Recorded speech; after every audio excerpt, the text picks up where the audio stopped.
Je trouve cela dommage que l'on considère un MacBook, un iPhone ou encore des AirPods individuellement. C'est comme si vous trouviez normal de regarder un film au cinéma sans siège et sans haut-parleur. Le film est toujours diffusé, mais il manque des choses qui font de cette diffusion un moment agréable.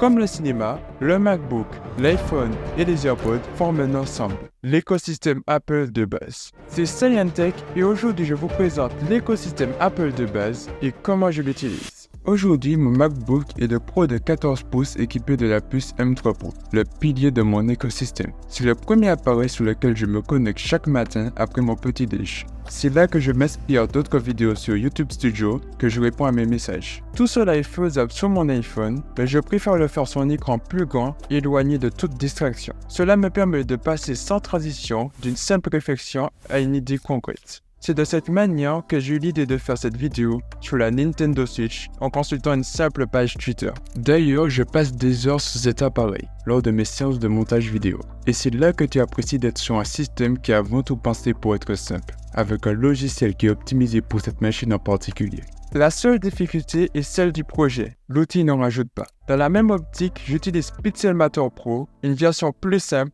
moins chère de Photoshop. Boosté à l'IA et optimisé pour les puces Apple. Il y a une simplicité et une fiabilité d'usage que j'ai du mal à retrouver sur d'autres plateformes. Quant à l'iPhone, il constitue l'outil polyvalent, mais aussi le début et le cœur de cet écosystème. C'est avec cet iPhone 14 Pro Max que j'ai commencé des formats courts, que j'ai monté mes premières vidéos sur YouTube avec une qualité assez correcte. Mais il me permet avant tout de rester connecté au monde.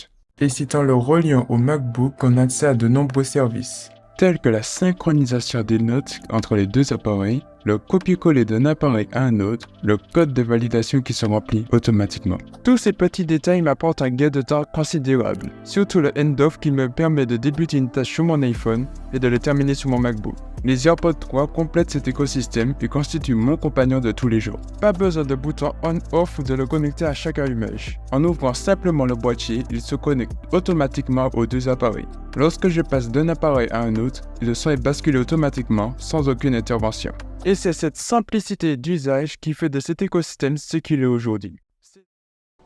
Ces appareils utilisés individuellement sont intéressants, mais c'est lorsqu'ils sont réunis qu'ils révèlent leur potentiel, en améliorant mon quotidien tout en le simplifiant. L'écosystème Apple de base, constitué de ces trois systèmes, fonctionne avec une certaine symbiose qu'il est difficile de retrouver dans d'autres écosystèmes. J'espère que cette vidéo vous a plu et vous a aidé à mieux comprendre cet écosystème. C'était Scientech, à la prochaine.